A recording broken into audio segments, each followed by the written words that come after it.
Arrête, maman, ça te fait mal. 4 mots. Derrière une porte fermée. Et ma main s'est figée sur la sonnette sans la presser. J'ai tenu ma tarte aux figues contre ma poitrine, comme si elle pouvait me protéger de ce que je venais d'entendre. Le carton était encore tiède. La ficelle de cuisine avait laissé une marque rouge sur ma paume. Dehors, le soleil de mai frappait les façades claires de la traverse du Rouet avec cette lumière dorée et brutale que seule Marseille sait produire en fin d'après-midi. Cette lumière qui ne cache rien, qui révèle tout, qui pose des ombres nettes sous les persiennes bleues et fait briller le pavé comme si la ville entière venait d'être lavée. C'était une lumière de vérité. Je ne le savais pas encore. Je n'avais pas frappé. Je n'avais pas sonné. J'étais simplement là, le souffle coupé, à écouter ma petite fille, Noémie, 28 ans, pleurer du côté des vivants pendant que moi, du côté des mères qui arrivent trop tard, je comprenais que cette tarte n'était pas un cadeau. C'était une excuse de 3 ans. 3 ans que j'acceptais les visites annulées. 3 ans que j'entendais ma fille Émilie dire « Je suis occupée, maman. Le four est chaud. J'ai une livraison. Une autre fois. » 3 ans que je posais le téléphone en me disant que c'était la vie, le travail, le mariage, les adultes qui avancent sans regarder derrière eux. 3 ans que je confondais le silence avec l'équilibre. Et là, sur ce palier qui sentait la pierre froide et la lavande des voisins du dessus, j'ai compris quelque chose qu'aucune mère ne veut comprendre. Le silence de ma fille n'était pas la paix. C'était l'épuisement de quelqu'un qui a appris à se taire pour survivre dans sa propre maison. La voix de Noémie a recommencé, plus douce cette fois, presque suppliante. Elle disait « Maman, laisse cette étiquette, laisse ton nom dessus, tu n'as pas à faire ça. » Et la voix d'Émilie, que je reconnaissais entre 1000 voix au monde parce que c'est moi qui lui avais appris à parler, la voix d'Émilie était plate, vide. La voix de quelqu'un qui a fini de résister et qui range les armes sans avoir gagné ni perdu, juste épuisé. Je n'ai pas sonné tout de suite. Je me suis appuyée contre le mur du couloir, ma boîte en carton contre la poitrine, et j'ai fermé les yeux. J'ai pensé à la cuisine de mon propre appartement au 84 de la rue Sainte, à l'odeur des figues qui avaient cuit pendant 2 heures dans le four, au beurre et aux amandes effilées, à la façon dont j'avais disposé les tranches en cercle, en me disant qu'Émilie aimait quand c'était beau avant d'être bon. J'avais préparé cette tarte depuis le matin. J'avais repassé ma veste bleue. J'avais pris un taxi parce que mes jambes me font souffrir depuis l'hiver et que je voulais arriver présentable, pas essoufflée. Tout ça pour entendre 4 mots qui allaient changer la façon dont je regardais ma propre fille pour le reste de ma vie. Je m'appelle Claudine Arnaud-Soubeyran. J'ai 76 ans. J'ai tenu pendant 31 ans une petite confiserie de quartier près du Vieux-Port, une boutique qui sentait le caramel et la vanille et que mon mari Bernard appelait affectueusement notre 2e enfant. Bernard est mort il y a 9 ans d'une maladie du cœur qui n'a pas prévenu, et depuis, je vis seule dans cet appartement ancien avec ses carreaux de ciment, ses volets qui grincent et sa fenêtre d'où on voit un bout de mer si on se penche suffisamment à droite. Je suis une femme ordinaire. Une femme qui a fait des tartes toute sa vie pour dire ce qu'elle ne savait pas exprimer avec des mots. Ce soir-là, j'aurais dû parler depuis longtemps. Avant de vous raconter ce que j'ai trouvé derrière cette porte, j'ai besoin de reprendre mon souffle 1 seconde. Parce que ce que je vais vous dire, je ne l'ai jamais dit à voix haute à personne. Pas même à ma voisine Thérèse, qui sait pourtant tout de ma vie depuis 40 ans. Alors dites-moi d'où vous m'écoutez ce soir. Quelle ville, quel quartier, quelle heure il est chez vous. Mettez-le dans les commentaires parce que je lis chacun d'entre eux et savoir que vous êtes là m'aide à continuer. Si cette histoire vous touche déjà, laissez un j'aime. Abonnez-vous si vous ne l'avez pas encore fait parce qu'il y a une nouvelle histoire ici chaque jour. Et peut-être que celle de demain sera celle que quelqu'un que vous aimez a besoin d'entendre. Maintenant, laissez-moi continuer. Noémie a ouvert le portail avant que je sonne. Elle m'avait vue par la fenêtre latérale de la cuisine, ce petit carreau en verre épais qui donne sur l'entrée et que personne ne regarde jamais vraiment. Elle avait tiré ses cheveux en arrière, les yeux rouges mais le menton levé, et elle était venue vers moi, pieds nus, sur le carrelage de l'entrée, parce qu'elle avait retiré ses chaussures pour ne pas glisser sur le sol fraîchement ciré de la cuisine. Ce détail m'a frappé. Cette petite chose précise et banale, les pieds nus de ma petite fille adulte sur le carrelage froid, m'a dit plus que n'importe quel mot que la situation dans cette maison n'était pas nouvelle. On retire ses chaussures pour ne pas faire de bruit. On apprend à marcher sans déranger. Elle m'a prise dans ses bras, sans parler. Fort. Comme on serre quelqu'un qu'on attendait sans le savoir. Je tenais encore ma boîte d'une main et de l'autre je lui ai caressé le dos. Et j'ai senti qu'elle tremblait légèrement. Pas de peur, mais de cet épuisement particulier qui vient quand on se bat pour quelqu'un d'autre depuis trop longtemps. Puis, elle a dit contre mon épaule, d'une voix que je n'oublierai pas, une voix calme et déchirante à la fois. Elle a dit « Mamie, elle ne pleure pas parce qu'elle a perdu quelque chose. Elle pleure parce qu'on lui demande de prouver qu'elle n'a jamais existé. » J'ai tenu ma tarte plus fort, comme si j'avais besoin de quelque chose de concret dans les mains pour ne pas tomber. Émilie Soubeyran. Fabre a 50 ans. Ma fille, celle que j'ai portée pendant 9 mois dans cet appartement de la rue Sainte, en comptant les jours sur un calendrier des postes accroché à côté du réfrigérateur. Celle qui à 7 ans dessinait des tasses et des assiettes sur tous ses cahiers d'école. Celle qui à 20 ans avait annoncé qu'elle voulait travailler l'argile, la terre, les émaux, et à qui Bernard avait dit « Vas-y ma fille, les mains qui créent ne mentent jamais ». Elle avait construit son œuvre lentement, patiemment, avec cette obstination silencieuse qui était sa façon à elle d'aimer ce qu'elle faisait. Des tasses, des plats, des bols, des carafes, des émaux bleutés qui rappelaient la mer de Marseille partant de Mistral, ce bleu-là entre le gris et le turquoise qui n'existe nulle part ailleurs. Elle signait chaque pièce sur la base avec ses initiales, ES, gravées au burin avant la dernière cuisson. C'était sa marque, son nom. Sa façon de dire « j'ai fait ça », ça vient de moi. Ça a existé parce que mes mains ont existé. J'avais toujours été fière de cette signature. Renaud Fabre, son mari, a 59 ans. Je l'ai connu quand Émilie avait 32 ans et qu'elle le regardait comme si le monde avait finalement décidé de lui envoyer quelqu'un de solide. Il gérait déjà 2 cafés à l'époque, des établissements corrects dans des quartiers corrects, et il avait l'air de quelqu'un qui sait comment les choses fonctionnent. Il parlait bien, posait les bonnes questions, savait ce que coûtait une livraison et ce que valait un contrat. Émilie était artiste et lui était gestionnaire, et au début ça semblait complémentaire. Une force pour chaque faiblesse, un équilibre naturel entre la créatrice et l'administrateur. Je n'avais pas vu comment les équilibres peuvent basculer. Pas d'un coup. Jamais d'un coup. Lentement.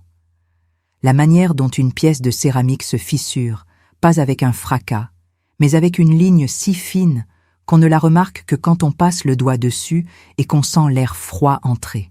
La cuisine d'Émilie ce soir-là était impeccable. C'est la première chose qui m'a frappée en entrant derrière Noémie. Pas le désordre, pas le chaos, pas ce qu'on imagine quand on pense à une crise. Une cuisine trop rangée. Une cuisine où tout était à sa place, avec une précision qui ressemblait moins à l'ordre qu'au contrôle. La table avait été recouverte d'une toile cirée propre, et sur cette toile étaient alignées des pièces de céramique. Des tasses, des assiettes, des petites coupelles, toutes belles, toutes bleues. Toutes sans signature. Au centre de la table, il y avait une grande jatte ovale dont la surface émaillée présentait une fissure unique, fine comme un cheveu, qui courait du bord jusqu'au milieu sans briser la pièce, sans la rendre inutilisable, mais en laissant visible une trace de ce qu'elle avait subi. La jatte était entière. Mais elle portait sa blessure à la surface de son émail, proprement, sans en mourir. Je l'ai regardée longtemps sans toucher. Émilie se tenait debout près de l'évier. Elle avait les bras croisés, non pas avec l'attention de quelqu'un qui attend un reproche, mais avec ce geste instinctif qu'on fait quand on a froid de l'intérieur et qu'on cherche à se tenir chaud soi-même. Elle tenait dans une main 3 étiquettes rectangulaires arrachées de leurs emballages de livraison. Des étiquettes professionnelles, avec le logo d'une des enseignes de Renault en haut et en dessous, à l'endroit où aurait dû figurer le nom du fournisseur, là où chaque restaurateur qui avait commandé ces pièces artisanales aurait dû lire Céramique Émilie Soubeyran, il n'y avait que le nom commercial de la chaîne des cafés, proprement imprimé, officiellement vide de toute autre identité. Émilie m'a regardé entrer. Elle n'a pas souri, pas pleuré non plus. Elle a juste dit « Maman, tu aurais dû appeler ». J'ai posé ma tarte sur le coin libre de la table, entre 2 tasses sans nom. Et j'ai dit J'aurais dû venir bien avant. Il y a des moments dans la vie d'une mère où on comprend qu'on s'est trompé. Pas d'une façon dramatique, pas avec un coup de théâtre, mais avec cette clarté froide et tranquille qui arrive quand les pièces d'un puzzle se mettent en place toutes en même temps et que l'image finale n'est pas du tout ce qu'on croyait assembler depuis des années. Je me tenais dans la cuisine de ma fille, à 76 ans, avec l'odeur des figues de ma tarte qui se mêlait à l'odeur de l'argile et du vernis qui imprégnait toujours les murs de cette maison. Et je voyais enfin ce que j'avais refusé de regarder depuis trop longtemps. Noémie s'était assise sur le rebord de la fenêtre, les genoux repliés, et elle nous regardait toutes les deux avec la patience d'une femme de 28 ans qui a déjà tout essayé avant que sa grand-mère arrive avec une tarte. Elle travaillait à une formation de sommelière avancée, Noémie, et elle logeait chez ses parents quelques semaines pendant qu'elle organisait son installation à Cassis. Elle avait donc été là, présente, témoin. Et depuis combien de temps portait-elle seule ce qu'elle avait vu, attendant que quelqu'un d'autre entre enfin dans la cuisine et nomme ce qui se passait? Sur le plan de travail, il y avait autre chose. Un document imprimé, plusieurs pages, un devis pour une commande importante de vaisselle artisanale pour un hôtel de Cassis, avenue Victor Hugo. Une grande commande, le genre qui pouvait représenter plusieurs mois de travail pour Émilie, le genre qui pouvait confirmer sa réputation comme artisane sérieuse dans les établissements haut de gamme de la région. Ce devis était signé, mais le nom qui apparaissait sous la ligne de prestation, là où on inscrit le nom de l'artisan ou du fournisseur, c'était la dénomination commerciale de Renault. Pas le nom d'Émilie, pas ses initiales, pas une mention d'elle. Comme si les mains qui façonneraient chaque pièce n'avaient aucune existence légale dans cette transaction. Je me suis retournée vers ma fille. Elle regardait les étiquettes qu'elle tenait encore entre ses doigts, et je voyais qu'elle les serrait légèrement, pas pour les déchirer, pas pour les jeter, mais parce que c'était la seule chose concrète qu'elle avait dans les mains ce soir-là, et que parfois on s'accroche à la preuve de ce qu'on n'arrive pas à expliquer. Je vais vous parler de tout ce que j'ai appris ce soir-là, de ce que j'ai compris sur ma fille, de ce que j'ai compris sur moi-même, et de ce qui était caché dans le four froid de cette cuisine, une chose si petite et si lourde à la fois que quand Noémie me l'a montrée, j'ai dû m'asseoir parce que mes jambes ne voulaient plus me porter. Mais avant d'aller plus loin, je dois vous demander quelque chose. Êtes-vous encore avec moi? Parce que ce que j'ai vécu ce soir-là, personne ne devrait le vivre seul. Et vous m'écoutez, vous restez, et ça compte pour cette vieille femme plus que vous ne le savez. Dites-moi dans les commentaires si vous avez déjà senti que quelqu'un que vous aimiez disparaissait doucement, pas physiquement, mais à l'intérieur, et que vous n'avez pas su mettre le mot dessus avant qu'il soit presque trop tard. Appuyez sur « J'aime » si vous ressentez ce que je ressens en ce moment. Et si vous n'êtes pas encore abonné, faites-le maintenant parce qu'une nouvelle histoire arrive ici chaque jour et la prochaine sera peut-être celle qui vous concerne. Je reprends. Émilie a appris à travailler l'argile dans un atelier de la rue d'Aubagne quand elle avait 22 ans. Je me souviens encore du premier bol qu'elle m'avait apporté.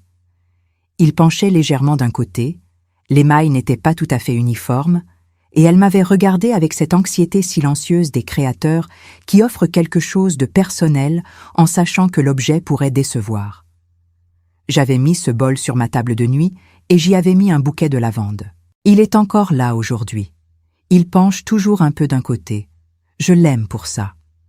Au fil des années, ces pièces avaient regagné en assurance, en complexité, en beauté. Elle avait développé ses propres recettes d'émail, des mélanges de minéraux et d'oxydes qui produisaient ces bleus particuliers qu'on ne trouvait nulle part dans les catalogues. Ces nuances qui changeaient selon la lumière, presque vivantes, sur les tables des restaurants. Les petits établissements marseillais avaient commencé à la commander. Puis, de plus en plus, des tables plus connues, des hôtels. Son nom circulait. Renault avait commencé par l'aider avec les livraisons, puis avec la facturation, puis avec les contacts clients, puis avec la présentation des devis. C'était utile au début. Émilie n'aimait pas la partie commerciale, elle me l'avait dit plusieurs fois, elle aimait les mains dans l'argile, le four, le résultat, pas les tableurs et les marges. Alors Renault avait pris ça en main. Et peu à peu, sans fracas, sans dispute, sans qu'on puisse pointer un moment précis et dire « voilà, c'est là que ça a commencé », il avait pris autre chose. Il avait pris le nom. Pas en une fois. Par tranche. D'abord, il avait suggéré de ne plus signer les pièces destinées au café de sa chaîne parce que ça ferait plus uniforme, plus professionnel. Émilie avait hésité, mais il avait utilisé l'argument que les artisans comprennent le moins bien quand ils aiment ce qu'ils font, parce qu'il avait dit « Tu es trop talentueuse pour te perdre dans des détails ». Ensuite, les étiquettes de livraison avaient changé. La dénomination commerciale de ces cafés avait remplacé le nom d'Émilie parce que c'était plus simple pour la comptabilité, avait-il expliqué, plus lisible pour les restaurateurs, plus neutre pour l'image de marque. Puis, les devis. Puis, les contrats. Et Émilie, qui n'aimait pas les conflits, qui croyait que l'amour ressemble parfois à des concessions, qui avait peur de sembler difficile, capricieuse, avait dit oui. Ou plutôt, elle n'avait pas dit non. Elle avait laissé faire. Elle s'était tue. Et le silence, comme toujours, avait été pris pour un accord. Ce que Renaud n'avait pas compris, ou n'avait pas voulu comprendre, c'est que pour une artisane, retirer son nom d'une pièce qu'elle a créée n'est pas un détail administratif. C'est retirer la preuve qu'elle a existé dans cet acte de création. C'est effacer la trace que ses mains ont laissée dans le monde. C'est dire que le travail compte, mais pas la personne qui l'a accompli. Et Émilie avait tenu. Longtemps. Trop longtemps. Jusqu'à ce soir de mai où quelque chose avait craqué. Pas comme la jatte qui avait craqué en pleine cuisson et qu'elle avait gardée quand même, mais comme quelqu'un qui a couru très loin en retenant sa respiration et qui s'arrête enfin parce que les poumons ne peuvent plus. J'ai pris ma fille dans mes bras dans cette cuisine trop rangée. Elle n'a d'abord pas bougé. Puis elle a posé la tête sur mon épaule. Et j'ai senti contre ma joue ses cheveux qui sentaient l'argile et le savon et quelque chose d'autre. Quelque chose que je reconnaissais parce que c'était l'odeur de mon enfant quand elle était petite et qu'elle avait peur d'une chose qu'elle n'arrivait pas à nommer. Cette odeur n'a pas d'âge. On la reconnaît toujours. Noémie s'était levée du rebord de la fenêtre. Elle avait ouvert doucement le four, pas pour faire cuire quelque chose. Le four était froid, éteint, les vitres ternes. Elle avait glissé la main à l'intérieur avec la précision de quelqu'un qui sait exactement où elle met la main et pourquoi. Et elle avait sorti une tasse. Une petite tasse bleue, parfaite, entière, avec les initiales ES bien visibles sur la base. Elle me l'a tendue sans un mot. J'ai pris la tasse. Elle était légère et solide à la fois, comme tout ce qu'Émilie créait, et à l'intérieur il y avait un papier plié en 4, écrit à la main, avec l'écriture un peu penchée de ma fille que je reconnaissais entre 1000 autres écritures. J'ai déplié le papier lentement. Il n'y avait qu'une phrase. Une seule phrase, écrite avec ce soin particulier qu'on met quand on écrit quelque chose d'important, quelque chose qu'on ne veut pas que les mots trahissent. Elle disait « Maman, si tu trouves encore mon nom quelque part, ne le laisse pas disparaître sans me demander si j'ai accepté. » Le four froid, la tasse cachée, la phrase écrite pour une mère qui arriverait peut-être trop tard. J'ai pleuré. Je ne suis pas quelqu'un qui pleure facilement. 76 ans de vie, un mari enterré, une confiserie fermée, des hivers seuls dans un appartement qui rétrécit chaque année. On apprend à tenir. Mais là, dans cette cuisine, avec cette tasse bleue dans les mains et cette phrase de ma fille qui brûlait mes yeux, j'ai pleuré comme je n'avais pas pleuré depuis la mort de Bernard. Parce que j'ai compris que ma fille m'avait écrit ce mot sans savoir si je viendrais jamais le lire. Elle l'avait caché dans le four froid, comme on cache quelque chose de précieux dans un endroit sûr quand on ne sait plus à qui le confier. Et moi, j'étais venue avec une tarte aux figues en croyant que c'était suffisant. Le livre de commande était sur la bancasse, entre le porte-épices et la petite balance de cuisine en métal que Bernard m'avait offerte un anniversaire et qu'Émilie avait récupéré quand on avait fermé la confiserie. Un carnet à couverture cartonnée, bordeaux foncé, usé sur les coins, avec des inscriptions au stylo sur la tranche pour identifier les années. Noémie me l'avait tendu après la tasse bleue, avec ce même geste précis et calme qu'elle avait pour toutes les choses importantes, comme si elle avait répété ce moment dans sa tête plusieurs fois avant que j'arrive. J'ai essayé d'ouvrir le carnet vers le milieu. Les pages étaient collées, pas par accident, pas par l'humidité ou le temps. Collées avec soin, avec ce qui ressemblait à du vernis à papier transparent, ces fines couches qui soudent les pages ensemble sans laisser de traces visibles si on ne regarde pas attentivement. Il fallait qu'on ne puisse pas les ouvrir facilement. Il fallait que ce qu'elles contenaient reste inaccessible à quelqu'un qui feuilletterait le carnet rapidement, distraitement, quelqu'un qui chercherait juste un numéro de téléphone ou une date de livraison. Noémie m'a expliqué calmement qu'elle avait découvert ces pages collées par hasard, en cherchant un stylo sur la bancasse et en saisissant le carnet qui s'était ouvert seulement aux premières et aux dernières pages. Elle avait regardé de plus près.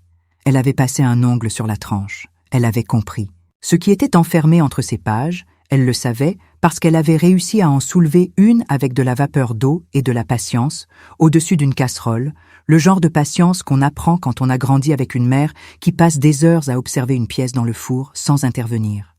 Elle avait vu. Des commandes refusées.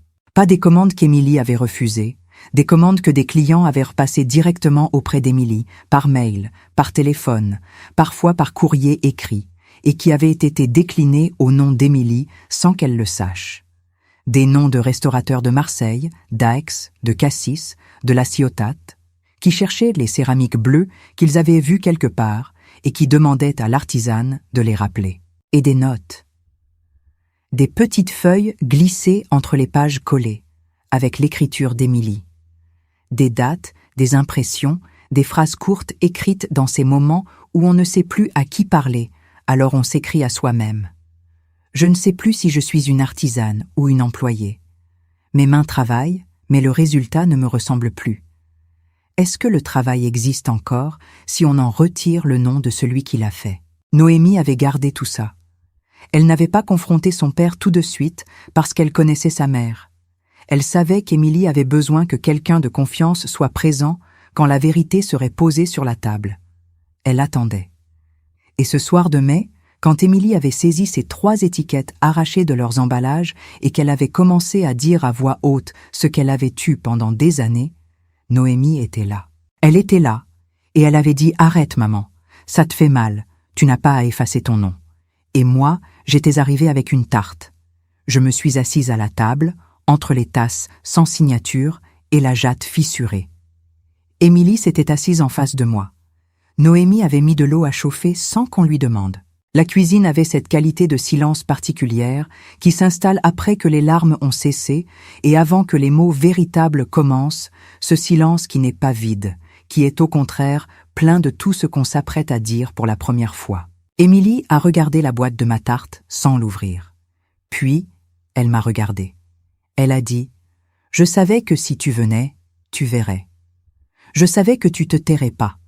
C'est pour ça que j'arrêtais tes visites. Parce que j'avais pas encore décidé si j'étais prête que quelqu'un voie. » Cette phrase m'a traversée comme une lame. 3 ans. 3 ans qu'elle m'avait tenue à distance, non pas parce qu'elle n'avait pas besoin de moi, mais parce qu'elle ne voulait pas que je sois témoin de quelque chose qu'elle n'était pas encore prête à nommer. Elle me protégeait. Ou peut-être qu'elle se protégeait elle-même, parce que tant qu'aucune mère ne regardait en face ce qui se passait dans cette maison, ça pouvait encore ne pas être tout à fait réel. Je connais ce mécanisme. Je l'ai utilisé moi-même. Quand Bernard était malade, les premières semaines, j'avais continué à préparer la confiserie le matin comme si de rien n'était. Je polissais les bocaux en verre, j'alignais les boîtes de calissons, je souriais aux clients du quartier. Parce que si je changeais ma routine, si je restais à la maison, si je laissais voir que quelque chose n'allait pas, alors c'était vrai. Et tant que c'était pas visible, peut-être que c'était encore possible de ne pas y croire. On fait ça. On protège les vérités difficiles en les cachant d'abord à ceux qu'on aime, et parfois on finit par se les cacher à soi-même. Émilie m'a dit ce qu'elle n'avait pas pu dire au téléphone, pas dit à ses amis, pas même dit clairement à Noémie, qui avait pourtant tout deviné. Elle me l'a dit dans cette cuisine à la lumière de fin de soirée, avec le bruit lointain du port qui montait par la fenêtre entr'ouverte. Cette respiration de Marseille qu'on n'entend vraiment que quand tout le reste s'est tu. Elle a commencé par le début, le vrai début. Pas la dispute, pas les étiquettes, mais le moment où elle avait commencé à douter d'elle-même. Cela avait commencé par une phrase que Renaud avait dite il y a peut-être 6 ou 7 ans, avec toute la bienveillance du monde, en regardant une commande qu'elle préparait pour un restaurant de la rue Paradis. Il avait dit « Tu fais des pièces magnifiques, Émilie, mais tu perds un temps fou à les signer une par une. Les clients achètent la qualité, pas ton nom. » Et sur le moment, elle avait cru que c'était un conseil pratique. Elle avait cru qu'il essayait de l'aider à gagner du temps. Elle s'était rendue compte des années plus tard que ce n'était pas un conseil, c'était une installation.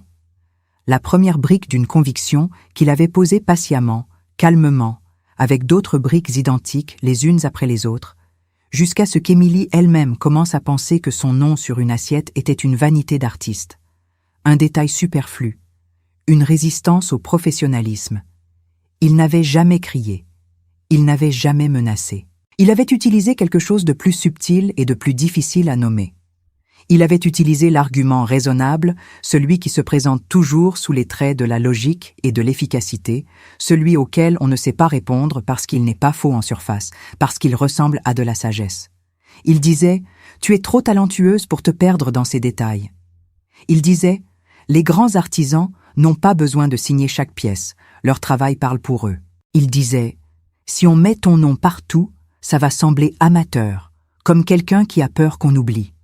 Et chaque fois qu'il disait ça, il avait un sourire doux et une voix posée, et il y avait dans son regard cette certitude sereine des gens qui croient sincèrement avoir raison, ce qui est souvent plus dangereux que ceux qui savent qu'ils ont tort. Émilie avait cédé, pas par faiblesse, par épuisement. Il y a une différence. La faiblesse est un manque de force. L'épuisement est une force qui a été utilisée si longtemps contre le même obstacle qu'elle finit par se plier, non pas parce qu'elle est insuffisante, mais parce qu'aucune force humaine n'est inépuisable. Elle avait continué à travailler. Ses mains n'avaient jamais arrêté. Elle continuait à préparer ses émaux, à tourner l'argile, à surveiller les cuissons avec cette attention que les fours réclament et qu'on ne peut pas déléguer. Mais quelque chose s'était progressivement retiré de son travail. Pas la qualité. La pièce restait belle, mais la joie. Cette façon de nommer les pièces qu'elle avait finies, de les tenir à bout de bras pour voir la lumière jouer sur l'émail, de prendre en photo les plus réussies pour les garder dans un album. Elle avait arrêté de faire ces choses-là. Elle travaillait, elle produisait, elle livrait. Mais elle n'habitait plus ce qu'elle créait de la même façon. Noémie a posé 3 tasses de tisane sur la table. Chamomille et fleurs d'oranger, l'odeur douce et légèrement herbacée qui flottait maintenant dans la cuisine. Elle s'est assise à côté de sa mère, naturellement, sans faire de gestes démonstratifs, juste présente, comme une encre. Je regardais ma fille et j'essayais de faire le calcul dans ma tête, les années pendant lesquelles j'aurais pu voir, pendant lesquelles les signes étaient là si j'avais regardé autrement. Elle avait annulé les foires d'artisanat d'Aubagne en disant qu'elle était débordée. J'avais accepté. Elle avait cessé d'inviter ses amis à l'atelier, elle qui avant adorait montrer ses nouvelles cuissons à quiconque voulait voir. J'avais pensé que la vie prenait plus de place avec l'âge. Elle avait dit une fois, dans une conversation téléphonique que j'avais crue anodine, que ses mains étaient sans vontade ces derniers temps. J'avais dit que ça arrivait à tout le monde, les creux d'inspiration, les moments de fatigue. Je n'avais pas entendu ce qu'elle me disait vraiment, sans vontade. Les mains d'Émilie, sans vontade. Les mains qui avaient repris le monde en argile et en émail pendant 30 ans. Je n'avais pas entendu. Avant que je continue à vous raconter ce qui s'est passé ensuite dans cette cuisine, je dois m'arrêter un instant. Parce que je suis une vieille femme qui raconte quelque chose de difficile, et je ne veux pas le raconter seule. Êtes-vous encore là avec moi ce soir? Est-ce que quelqu'un de votre entourage a déjà vécu quelque chose comme ça? Ce retrait silencieux, cette façon de disparaître à l'intérieur de soi, sans que personne autour ne pose le bon mot dessus. Dites-le moi dans les commentaires. Mettez votre ville, l'heure qu'il est chez vous. Appuyez sur j'aime parce que ça m'aide à savoir que vous êtes là. Et abonnez-vous si vous voulez savoir ce qui s'est passé quand Renaud est entré dans cette cuisine. Ce que j'ai dit, ce que j'ai fait, et comment une tarte aux figues est devenue autre chose que ce qu'elle était. La suite arrive. Je vous ai parlé de la façon dont Renaud avait retiré le nom d'Émilie. Je dois aussi vous parler de la façon dont il l'avait rendu responsable de ce retrait. Parce que ce n'est pas la même chose. Prendre quelque chose à quelqu'un, c'est un acte. Convaincre quelqu'un de vous le donner en lui faisant croire que c'est dans son meilleur intérêt, c'est autre chose. Chaque fois qu'Émilie avait montré un signe de résistance, une hésitation avant de signer un devis sans son nom, une réticence à livrer des pièces pour un client qu'elle n'avait jamais rencontré et qui ne savait pas qui les avait faites, Renaud avait une réponse. Cette réponse changeait de forme, mais restait la même chose.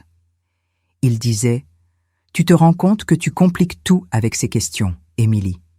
Il disait, les autres ne te demandent pas ce que tu demandes toi. Il disait, j'essaie juste de t'aider à avoir plus de clients, et toi tu mets des obstacles partout. Et il y avait une phrase qu'il revenait encore et encore, une phrase que j'ai su par cœur quand Émilie me l'a répétée dans cette cuisine, parce que c'était celle qui avait fait le plus de dégâts. Il disait, si tu avais été capable de gérer tout ça toute seule, tu l'aurais fait depuis longtemps. Voilà comment on retire la confiance à quelqu'un. On ne la prend pas de force. On l'installe dans la personne elle-même cette idée qu'elle n'est pas capable. On la pose si délicatement et si régulièrement que la personne finit par croire que c'est une vérité qu'elle a découverte elle-même plutôt qu'une conviction qu'on lui a mise en tête. Émilie me regardait en disant ça et je voyais dans ses yeux quelque chose que je n'avais vu qu'une seule autre fois dans ma vie. Cette expression d'une femme qui se souvient d'avoir cru une chose fausse pendant très longtemps et qui porte le poids de toutes ces années où la chose fausse a pris la place de la chose vraie. Je l'avais vue dans le miroir de ma salle de bain un matin, environ 3 ans après la mort de Bernard. Je m'étais regardée et j'avais compris soudainement que pendant 3 ans, j'avais cru que je n'avais plus de vie à vivre parce que la moitié de ma vie était partie. Que tout ce qui me restait était de l'attente. Que Bernard avait été si grand dans notre maison que son absence prenait toute la place. Et j'avais compris ce matin-là que c'était faux. Que j'existais toujours. Que mes mains savaient encore faire des tartes et des caramels et des choses qui avaient de la valeur, que je n'avais pas besoin d'une moitié pour être entière. Ce matin-là dans le miroir, j'avais pleuré. Pas de douleur, de soulagement. J'espérais que ma fille arriverait bientôt à son propre matin dans le miroir. Noémie avait dit quelque chose que je continuais à tourner dans ma tête pendant qu'Émilie parlait. Elle avait dit « Elle ne pleure pas parce qu'elle a perdu quelque chose. Elle pleure parce qu'on lui demande de prouver qu'elle n'a jamais existé. » Le carnet de commandes avec ses pages collées, les étiquettes sans son nom. Le devis signé d'un autre nom. 3 étiquettes arrachées, une jatte fissurée et une tasse bleue cachée dans le four froid. Tout ça ne parlait pas de perte. Ça parlait d'effacement. Il y a une différence entre perdre quelque chose et se faire dire que ce quelque chose n'a jamais compté. La perte est douloureuse, mais elle laisse l'objet réel quelque part, transformé, disparu, mais ayant existé. L'effacement est différent. L'effacement dit que la chose n'était pas réelle, pas importante, pas digne d'être nommée. Et quand l'objet qu'on efface, c'est le nom d'une personne sur ce qu'elle a créé de ses mains, alors c'est quelque chose de cette personne elle-même qu'on dit n'avoir jamais compté. Émilie ne pleurait pas pour des étiquettes. Elle pleurait parce que pendant des années, chaque fois qu'elle avait ouvert la bouche pour dire ce nom mérite d'être là, quelqu'un de doux et de raisonnable lui avait expliqué qu'elle avait tort. J'ai entendu un bruit de clé dans la serrure de la porte d'entrée. Émilie s'est raidie légèrement. Noémie s'est redressée sur sa chaise. Et moi j'ai posé les 2 mains à plat sur la table, de chaque côté de ma boîte de tarte encore fermée, et j'ai attendu. Renaud est entré dans la cuisine avec cette façon qu'il avait d'entrer dans les pièces, doucement, sans bruit, en souriant déjà, comme si la scène qu'il allait trouver était exactement celle qu'il avait prévue, et qu'il était ravi de la trouver conforme à ses attentes. Il a regardé les 3 tasses de tisane, il a regardé le carnet de commandes sur la table, il a regardé les étiquettes entre les doigts d'Émilie. Il m'a regardé. Il a souri encore plus largement. Il a dit « Claudine, quelle bonne surprise !» Et puis, avec le même calme, en s'approchant de la table, comme si tout cela était normal, comme si une cuisine en tension avec un carnet de preuves sur la table était une situation ordinaire du soir, il a dit « J'espère que vous n'avez pas encore commencé à monter des problèmes là où il n'y en a pas. » C'était dit aimablement, avec l'intonation de quelqu'un qui vous protège d'une erreur que vous êtes sur le point de commettre. C'était dit comme une main posée sur l'épaule, comme un conseil bienveillant. Mais c'était aussi dit pour établir dès l'entrée de la pièce la version des faits dans laquelle il vivait, celle où la situation n'était pas un problème, celle où les femmes réunies autour de cette table étaient en train de créer une crise là où il n'y avait qu'un malentendu, une sensibilité excessive, une tempête dans une tasse de tisane. J'ai regardé ma fille. Elle regardait ses mains posées sur la table, les étiquettes toujours entre ses doigts, la jatte fissurée devant elle, et la tasse bleue que j'avais posée près de ma boîte de tarte, avec le papier replié dedans, le papier où elle avait écrit Si tu trouves encore mon nom quelque part, ne le laisse pas disparaître sans me demander si j'ai accepté. J'avais 76 ans. J'avais fait des tartes toute ma vie pour éviter les mots difficiles. Ce soir, j'avais apporté la dernière. J'ai regardé Renaud debout dans l'encadrement de la cuisine et j'ai pensé à quelque chose que mon mari Bernard disait parfois, quand il parlait des gens qu'il ne comprenait pas bien. Il disait « Claudine, méfie-toi des gens qui sourient en entrant dans une pièce où personne ne sourit. » Ça veut dire qu'ils ont décidé d'avance de la version de la pièce qu'ils vont voir. Bernard avait 62 ans quand il est mort et il n'avait pas eu le temps de tout m'apprendre. Mais cette phrase-là, ce soir-là, elle m'a traversée avec une clarté que je n'avais pas eue depuis longtemps. Renaud a posé ses clés sur le plan de travail.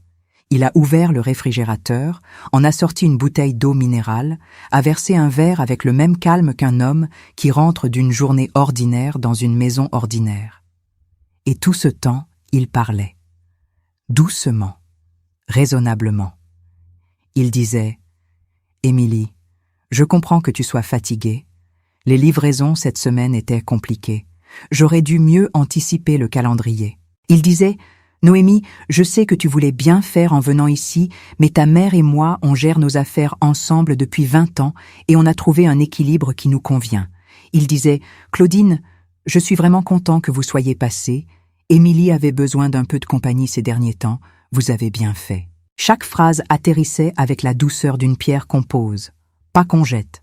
Et l'accumulation de ces pierres créait quelque chose. Un paysage dans lequel la tension de la cuisine n'était pas réelle, ou plutôt dans lequel elle était réelle, mais mal orientée, dans lequel les femmes autour de cette table avaient grossi quelque chose de petit, fabriqué un problème à partir d'une fatigue, confondu la sensibilité avec la vérité. C'est là que j'ai senti quelque chose se réveiller en moi que je n'avais pas senti depuis des années. Pas de la colère. Quelque chose de plus profond et de plus froid que la colère. Une certitude. Je connais ce type de discours. Je l'ai entendu dans ma propre vie, pas de la même façon, pas avec la même précision, mais j'en connais la structure. Le discours qui dit « tu ressens quelque chose de faux ». Le discours qui dit les autres voient les choses clairement et toi, tu les déformes.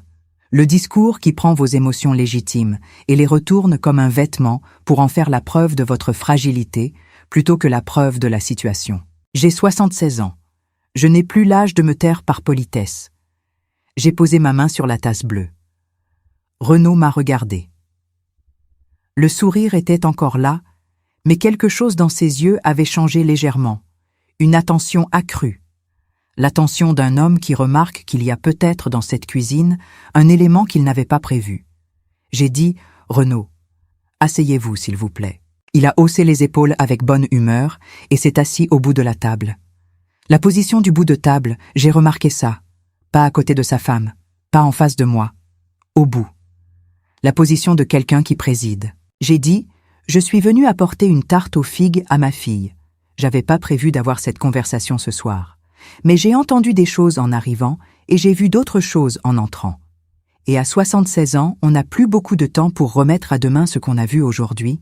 Il a commencé à dire quelque chose. J'ai continué. J'ai dit « Je suis venu apporter quelque chose que j'ai fait de mes mains. Alors je sais très bien ce que ça signifie quand quelqu'un veut servir votre travail sans votre nom. » Le silence qui a suivi cette phrase n'était pas un silence ordinaire. C'était le silence d'une cuisine où plus personne ne bouge parce que quelque chose de vrai vient d'être dit à voix haute pour la première fois depuis très longtemps. Émilie avait relevé la tête. Noémie ne bougeait pas. Et Renaud regardait sa bouteille d'eau minérale avec l'expression d'un homme qui calcule. Il a dit « Claudine, avec respect, vous ne connaissez pas tous les détails de la situation. » J'ai dit « Non. Mais je connais ma fille depuis 50 ans. Et je connais la différence entre une femme qui se repose et une femme qui s'efface. Je veux m'arrêter ici une seconde, parce que ce que je vais vous raconter maintenant, c'est la partie la plus difficile. Pas parce qu'il s'est passé quelque chose de brutal ou de spectaculaire, mais parce que la vérité de cette soirée était dans les petits moments, les mots précis, les gestes mesurés, et je veux vous les raconter comme ils se sont passés, sans rien exagérer et sans rien minimiser. Mais avant ça, je veux savoir si vous êtes toujours là avec moi. Parce que je sais que c'est une longue histoire et que vous avez votre vie et votre soirée et vos propres pensées. Alors dites-moi dans les commentaires ce que vous pensez de Renaud jusqu'ici. Pas pour le juger, mais parce que j'ai besoin de savoir ce que vous voyez, vous, de l'extérieur, ce qu'une vieille femme a mis trop d'années à voir de l'intérieur. Mettez votre ville. Mettez l'heure. Laissez un j'aime si cette histoire vous touche. Et si vous n'êtes pas abonné, faites-le maintenant parce qu'il y a une nouvelle histoire ici chaque jour et je vous promets que celle de demain vous atteindra autrement. Continuons. Renaud a posé son verre d'eau. Il a dit « Émilie est épuisée en ce moment. Je suis le premier à le reconnaître. La charge de travail a été importante. Mais nous avons pris des décisions ensemble, elle et moi, des décisions commerciales qui ont permis à nos affaires de se développer et à Émilie de travailler dans de meilleures conditions qu'avant. Elle n'a plus à gérer les clients difficiles, les relances, les impayés. Elle fait ce qu'elle aime, elle crée, et moi, je gère le reste.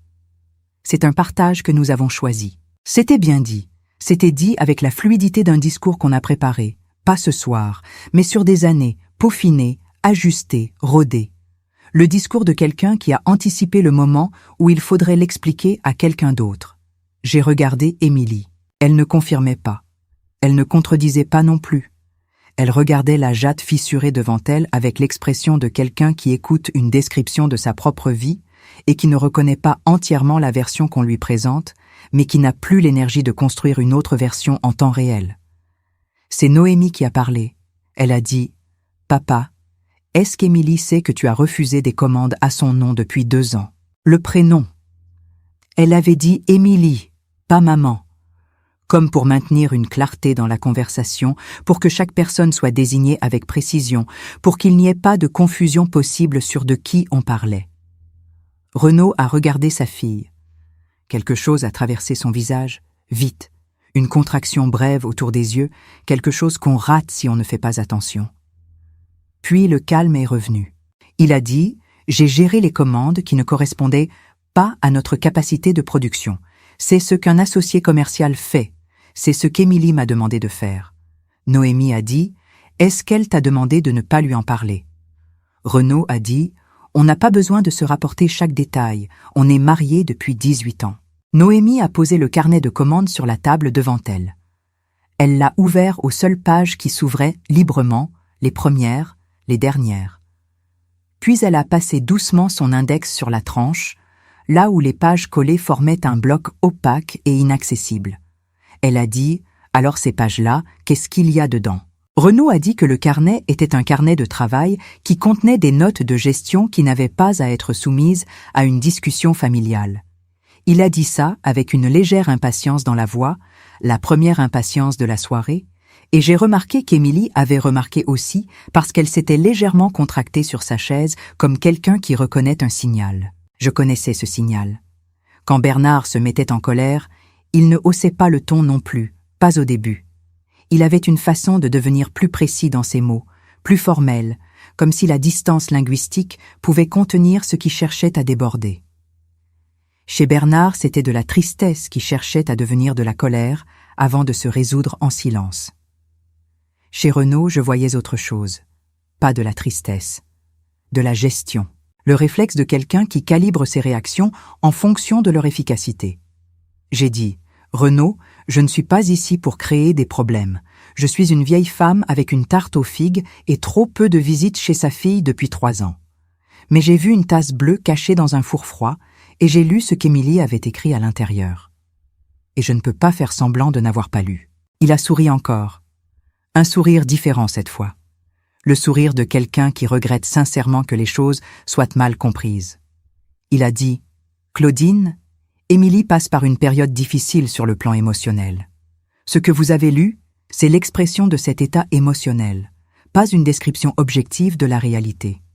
Les artistes ont des moments de doute intenses, ça fait partie de leur nature créatrice. Mon rôle depuis 20 ans, c'est de la soutenir pendant ces moments-là, pas de valider des interprétations qui lui font du mal. Et là, j'ai vu le mécanisme en entier. Pas parce que ce qu'il disait était grossier ou évident. Parce que c'était précisément le contraire. C'était fin. C'était enveloppé dans de la sollicitude. C'était dit avec la conviction d'un homme qui croit peut-être une partie de ce qu'il dit. Et c'est pour ça que c'était si dévastateur sur des années.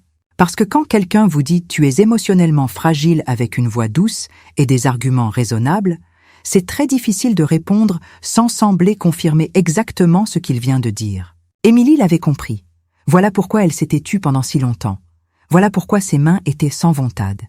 Chaque fois qu'elle avait essayé de nommer ce qui se passait, la réponse avait été une reformulation de sa propre fragilité. Elle avait fini par ne plus savoir si elle voyait juste ou si elle se trompait. Et dans ce doute, elle avait arrêté de regarder. J'ai ouvert ma boîte de tartes. Je sais que ça paraît peut-être étrange comme geste dans ce moment. Mais j'avais besoin de faire quelque chose avec mes mains, de poser quelque chose de concret entre nous sur cette table. La tarte aux figues était belle. Les tranches disposées en cercle, les amandes effilées dorées par la cuisson, la gelée brillante sur les fruits. Une chose faite à la main avec soin et intention. J'ai dit, cette tarte je l'ai préparée ce matin. Ça m'a pris 2 heures. Les figues venaient du marché des Capucins, les amandes du même épicier où j'achète depuis 30 ans. Si je vous donnais cette tarte dans une boîte sans mon nom dessus et que vous la serviez à vos clients comme la tarte de votre maison, ce serait vrai que la tarte était bonne. Ce serait vrai que vos clients seraient contents. Mais il manquerait quelque chose d'essentiel. Parce que le travail des mains a un nom. Et ce nom a le droit d'exister. Renaud m'a regardé. Il a dit « C'est une analogie intéressante, Claudine. Mais la gestion d'une entreprise artisanale, c'est plus complexe qu'une tarte. » J'ai dit « J'ai tenu une confiserie pendant 31 ans, Renaud. Je pense savoir ce que c'est que le travail artisanal. » Il y a eu un silence. Émilie a posé les étiquettes sur la table, doucement, côté nom imprimé visible. 3 rectangles blancs avec le logo de la chaîne de Renaud et l'absence du nom d'Émilie là où il aurait dû être. Elle a dit « Depuis 2 ans. Renaud. Depuis 2 ans, les clients qui me commandent des pièces ne savent pas qui les fait. Les restaurants qui ont mes assiettes sur leur table ne savent pas que c'est moi. Et moi, la semaine dernière, j'ai rencontré par hasard le propriétaire du bistrot de l'Estac à qui j'avais livré 20 bols en janvier. Il m'a dit qu'il adorait la nouvelle vaisselle de la chaîne. La vaisselle de la chaîne. Mes bols. Mes mains. La chaîne. Sa voix était égale. Pas de larmes, pas de cris. Juste cette platitude du constat dit enfin à voix haute après avoir tourné trop longtemps en silence. Renaud a dit « Émilie, tu sais très bien que l'image de marque Unified était une décision stratégique qu'on avait discutée. » Émilie a dit « Non, tu me l'as expliqué. C'est pas pareil. » Ce sont les 2 phrases les plus importantes que ma fille ait dites ce soir-là. Peut-être les 2 phrases les plus importantes qu'elle ait dites depuis des années. La distinction entre discuter et expliquer. Entre 2 personnes qui construisent ensemble une décision et une personne qui présente une décision déjà prise sous forme de discussion. Renaud a eu un mouvement des mains. Ce geste qu'on fait quand on estime qu'on a affaire à de la mauvaise foi ou à une incompréhension trop grande pour être corrigée ce soir. Il a dit « Je suis fatigué, Émilie. On peut reprendre ça demain dans un contexte moins chargé. » Et là, Noémie a dit quelque chose qui a changé l'air dans la pièce. Elle a dit « Le devis pour l'hôtel de Cassis. La commande de 120 pièces pour l'avenue Victor Hugo. Il faut qu'Émilie sache que ce devis est signé sans son nom et qu'il doit être déposé vendredi prochain. » Renaud n'a pas répondu immédiatement. Et dans ce silence d'une dizaine de secondes, j'ai vu sur le visage d'Émilie quelque chose se passer. Pas de l'explosion, de la clarté. Cette clarté froide et douloureuse qui arrive quand une chose qu'on avait acceptée comme possible devient une chose qu'on voit confirmée, concrète, datée, avec un échéancier. Elle a dit « vendredi prochain ». Renaud a dit « on en parlera ce soir après que ta mère soit rentrée ». J'ai dit « je suis pas pressée » et j'ai coupé la tarte. Je vous dois la suite. La suite de cette soirée, ce qui s'est dit quand la tarte a été sur la table, ce qui s'est décidé, et ce que j'ai vu sur le visage de ma fille pendant les heures suivantes. Je vous dois aussi ce qui s'est passé les jours d'après, et la petite table au cours Julien, et le matin où j'ai compris que ma fille était en train de revenir. Mais d'abord, je veux vous demander quelque chose. Si vous avez quelqu'un dans votre vie qui fait quelque chose de beau avec ses mains ou avec sa tête, quelqu'un qui crée, qui fabrique, qui invente, qui enseigne, qui prend soin, et si vous n'avez pas dit leur nom à voix haute depuis longtemps, dites-le ce soir. Pas demain. Ce soir. parce que les noms qui ne sont pas dits finissent par sembler ne pas exister, et personne ne devrait vivre avec cette impression. Laissez un commentaire avec le nom de quelqu'un que vous voulez nommer ce soir. N'importe qui. Votre mère, votre sœur, votre ami qui peint dans son garage. Nommez-les. Et pendant que vous y êtes, appuyez sur j'aime. Abonnez-vous, parce qu'une nouvelle histoire arrive chaque jour ici, et je pense que vous avez besoin de les entendre. Maintenant, je continue. Renaud avait mangé une part de tarte. C'est peut-être le détail le plus étrange de cette soirée que cet homme, dans cette tension, ait pris une assiette et se soit servi de la tarte que j'avais apportée pour ma fille. Comme si la normalité pouvait être réinstallée par le geste de manger ensemble. Comme si la tarte était un signe de retour à l'ordre des choses. Un rituel de réconciliation proposé par son seul geste de l'accepter. Je ne dis pas ça avec malice. Je dis ça parce que ça m'a appris quelque chose sur la façon dont certaines personnes habitent le monde. Il y a des gens qui croient sincèrement que si le cadre tient, si la conversation reste à une certaine température, si les formes sont respectées, alors les problèmes de fond ne sont pas vraiment des problèmes de fond. Des gens pour qui le maintien de l'apparence n'est pas de la fausseté, mais une forme de sagesse pratique, une conviction que les choses résolues à la surface finissent par se résoudre en profondeur si on attend suffisamment longtemps. Renaud était peut-être ce type de personne, ce qui ne changeait rien au fait que le nom d'Émilie n'était sur aucune de ses pièces. Émilie n'avait pas mangé de tarte. Noémie en avait pris un morceau par solidarité avec moi, j'en suis sûre, ce geste d'une petite fille adulte qui comprend qu'on a besoin que quelqu'un accepte ce qu'on a apporté pour que l'apport ait eu un sens. Après le silence qui avait suivi la révélation du devis, la conversation avait pris une forme différente, moins frontale. Renaud avait commencé à parler du contexte commercial, des délais, des marges, de la complexité de maintenir une cohérence de marque quand les pièces venaient de plusieurs fournisseurs, de la façon dont les restaurateurs-acheteurs préféraient une identité visuelle unifiée. Il avait des arguments. Il en aurait toujours eu. C'est quelqu'un qui pense en termes d'arguments, de structure, de démonstration. Émilie écoutait sans l'interrompre. Et j'ai compris en la regardant qu'elle avait déjà entendu tout ça. Plusieurs fois, peut-être des dizaines de fois. Chaque fois qu'elle avait montré un signe de résistance, ses arguments étaient revenus, ajustés, affûtés, toujours raisonnables, toujours légèrement différents pour couvrir l'angle d'approche particulier de cette résistance-là. Quand Renaud a eu fini de parler, Émilie a dit une seule chose. Elle a dit « Je veux que mon nom soit sur les pièces que je fais. » C'est tout. Pas de conditions, pas de négociations, pas de menaces. Une formulation simple, directe, sans ornement. Je veux que mon nom soit sur les pièces que je fais. Renaud a dit « On peut discuter d'un compromis, d'une mention discrète sur la base, sans perturber l'image de marque générale. » Émilie a dit « Mon nom. Sur mes pièces. Signé par moi. Visible. » Il y a eu un autre silence, le 3e ou le 4e de la soirée. Ils avaient chacun une qualité différente. Celui-là était le silence d'une femme qui a dit quelque chose qu'elle ne prendra pas en échange. Renaud a regardé sa montre. Il a dit « Il est tard, on est tous fatigués, continuons demain. » Émilie a dit « Vendredi, c'est dans 3 jours. » Il a dit « Je sais, on verra ça demain. » Il s'est levé, a porté son assiette à l'évier, a rincé sa fourchette avec le même soin méthodique qu'un homme qui range ce qu'il a utilisé, et il est sorti de la cuisine sans claquer la porte, sans hausser le ton, sans faire aucun geste qui aurait pu être cité comme preuve de quoi que ce soit. La porte de leur chambre s'est fermée. Pas fort, normalement. Émilie a baissé la tête. Noémie s'est levée et a mis de l'eau à chauffer pour une deuxième tisane.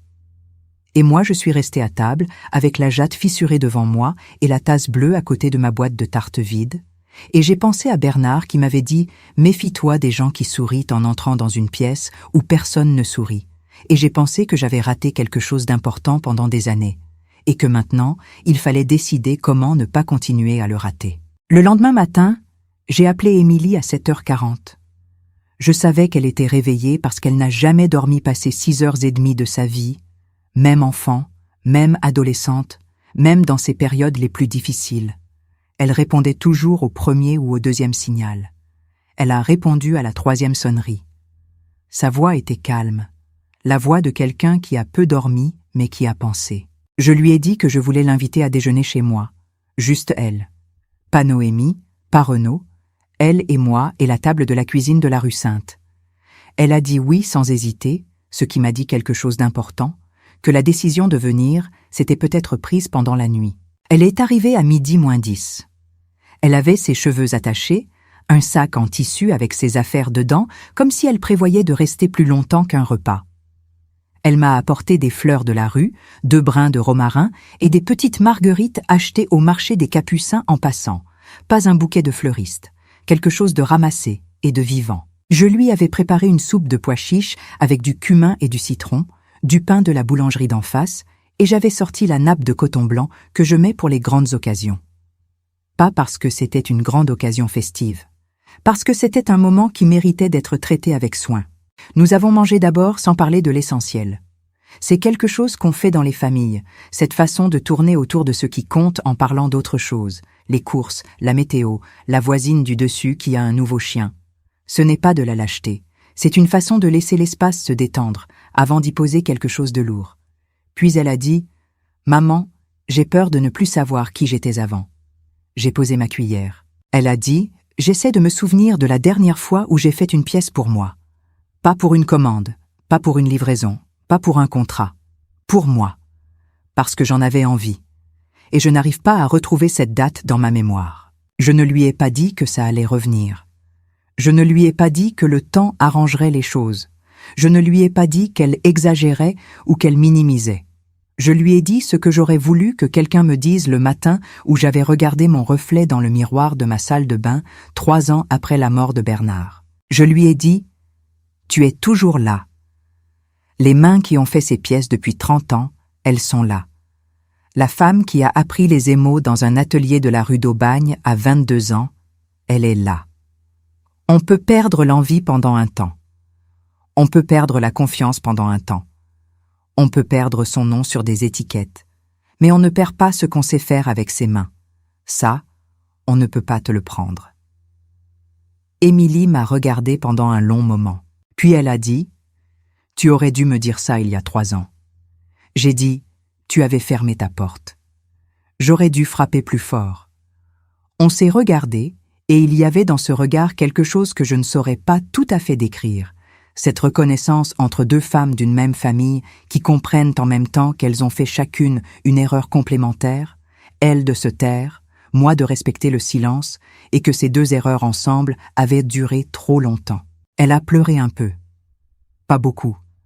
Le genre de larmes qui viennent quand on est enfin en sécurité pour les laisser sortir. Après le déjeuner, nous avons parlé pendant 4 heures. Avant de vous raconter ce qui s'est décidé dans ma cuisine, je veux vous poser une question. Est-ce qu'il y a quelqu'un dans votre vie à qui vous avez fermé la porte sans le vouloir vraiment, ou à qui vous avez respecté un silence qui aurait eu besoin d'être rompu? Parce que cette histoire est aussi une histoire sur ça, sur les portes qu'on ferme et les mères qui auraient dû frapper plus fort. Dites-moi ce que vous pensez dans les commentaires. D'où vous m'écoutez? Quelle heure il est? Et si vous avez été touché par cette partie de l'histoire, laissez un j'aime. Abonnez-vous si vous voulez savoir comment cette histoire se termine, parce que la fin vous atteindra là où vous ne l'attendez pas. Je continue. Dans ma cuisine cet après-midi-là, nous avons parlé de beaucoup de choses. Des choses que les mères et les filles disent rarement en face parce qu'elles demandent de se voir l'une l'autre sans les couches protectrices habituelles. Émilie m'a parlé des premières années avec Renaud. Elle m'a dit qu'il avait été quelqu'un de très présent pendant un temps, très attentif à sa façon, quelqu'un qui savait planifier, anticiper, gérer les aspects de la vie pratique avec une efficacité qui lui avait semblé complémentaire à sa propre façon d'être dans le monde. Elle n'était pas malheureuse dans son mariage. Elle avait été, pour des années, reconnaissante de cette structure qu'il apportait. Le problème n'était pas arrivé d'un coup. Le problème était arrivé progressivement, dans l'espace des décisions commerciales qui avaient empiété sur l'espace des décisions artistiques, puis sur l'espace des décisions personnelles. Elle m'a dit une chose qui m'a longtemps travaillé. Elle a dit « Le problème avec quelqu'un qui prend les décisions pour toi en disant que c'est pour ton bien, c'est que tu passes tellement de temps à leur être reconnaissante que tu ne remarques pas quand la frontière s'est déplacée. Et un jour, tu te retournes et tu réalises que toutes les décisions qui concernaient ta vie professionnelle se prenaient sans toi depuis si longtemps que tu as oublié qu'elles auraient dû venir de toi. Je lui ai demandé ce qu'elle voulait faire, pas ce qu'elle allait faire, ce qu'elle voulait. Elle a mis du temps avant de répondre. Pas parce qu'elle ne savait pas, parce qu'elle avait oublié qu'on lui posait la question. Elle a dit « Je veux signer mes pièces. Je veux que les gens qui mangent dans mes assiettes sachent que quelqu'un les a faites. Je veux reprendre contact avec les clients que j'avais. Je veux aller à la foire d'Aubagne l'année prochaine avec un stand à mon nom. Et je veux qu'on regarde ce contrat de Cassis avant vendredi. » Je lui ai demandé si elle avait quelqu'un qui pouvait l'aider sur la partie légale et contractuelle. Elle a réfléchi. Puis elle m'a dit qu'il y avait une conseillère indépendante, spécialisée dans les contrats artisanaux, qui tenait une permanence à La Plaine, rue Saint-Michel. Une femme que lui avait recommandée une amie céramiste d'Aix il y a 2 ans et qu'elle n'avait jamais appelée parce que Renaud avait dit qu'elle gérait déjà tout très bien, qu'une consultante extérieure créerait plus de complications que de solutions. J'ai dit « Tu l'appelles cet après-midi ». Elle a dit « Et Renaud ». J'ai dit « D'abord tu l'appelles ». Nous avions encore 2 parts de soupe de pois chiches. Nous les avons mangées avec du pain et du silence, le genre de silence qui n'est pas pesant, qui est simplement 2 femmes qui mangent ensemble après avoir dit quelque chose d'important et qui laissent les mots se poser. Après le déjeuner, Émilie a appelé la conseillère depuis ma table de cuisine. Elle a expliqué la situation en peu de mots, les commandes, le devis, la signature, le délai de vendredi. La conseillère l'a prise en rendez-vous le surlendemain. En raccrochant, Émilie avait l'expression de quelqu'un qui vient d'accomplir un geste qui semblait impossible il y a 48 heures et qui s'avère finalement tenir dans une minute de conversation téléphonique.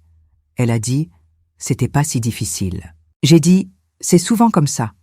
Le premier pas est le plus lourd parce qu'on le porte depuis longtemps avant de le faire. » Noémie est venue nous rejoindre en milieu d'après-midi. Elle avait un rendez-vous professionnel à Cassis qu'elle avait repoussé d'une journée pour rester avec sa mère. En arrivant dans mon appartement, elle s'est assise à côté d'Émilie et elle a mis sa main sur celle de sa mère sans rien dire. Ce geste simple et complet d'une présence qui ne demande rien. Nous avons passé la soirée toutes les 3 à la rue Sainte. J'ai fait une simple omelette aux herbes parce que c'est ce que je sais faire quand je n'ai pas prévu de cuisiner, mais que j'ai besoin de nourrir des gens. Émilie a dit que ça sentait comme quand elle était petite, les samedis soirs où Bernard travaillait tard et qu'on mangeait tôt juste toutes les 2 avec des toasts et du fromage. Ces souvenirs-là ont une texture particulière. Ils ne rendent pas triste ni nostalgique exactement. Ils rappellent simplement qu'on a existé ensemble depuis longtemps et que ça continue. Renaud avait envoyé 2 messages à Émilie dans la journée. Le premier disait qu'il souhaitait avoir une conversation calme sur la soirée d'avant. Le deuxième disait qu'il avait besoin qu'elle soit disponible pour signer les documents du devis de Cassis avant vendredi. Elle n'avait répondu ni à l'un ni à l'autre. Ce n'était pas de l'hostilité, c'était le temps. Elle prenait le temps d'aller chercher quelqu'un qui pouvait lire ce qu'elle signerait avant qu'elle le signe. Le soir, avant de dormir dans ma chambre d'amis, où il y a toujours des draps propres, parce que j'espère toujours qu'on viendra dormir, Émilie a pris la tasse bleue dans son sac. Elle l'avait apportée avec elle ce matin. Elle l'a posée sur la table de nuit, à côté de la petite lampe.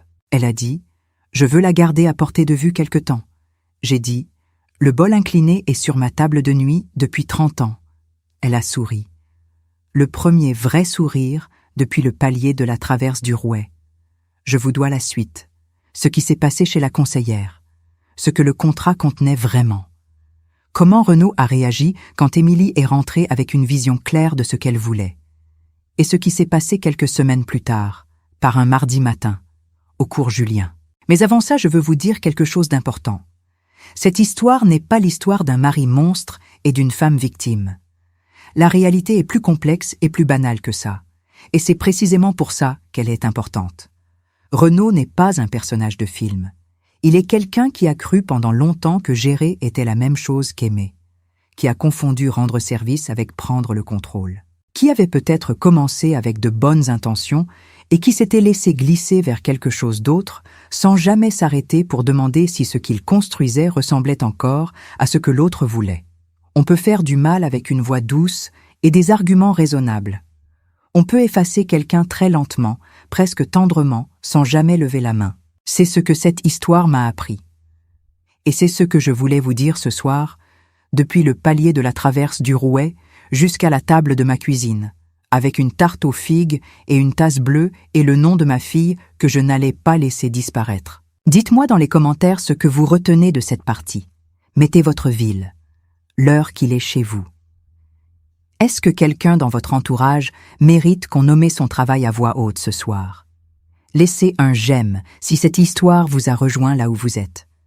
Abonnez-vous parce que demain, il y a une nouvelle histoire et elle attend quelqu'un qui en a besoin.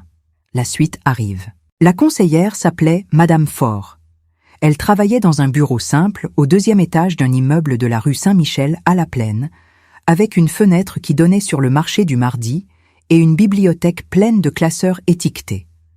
Elle avait peut-être 60 ans, des lunettes rondes, une façon de vous écouter en prenant des notes sans jamais interrompre, et cette qualité rare des gens qui comprennent les situations complexes sans les dramatiser ni les minimiser. Émilie lui avait tout expliqué.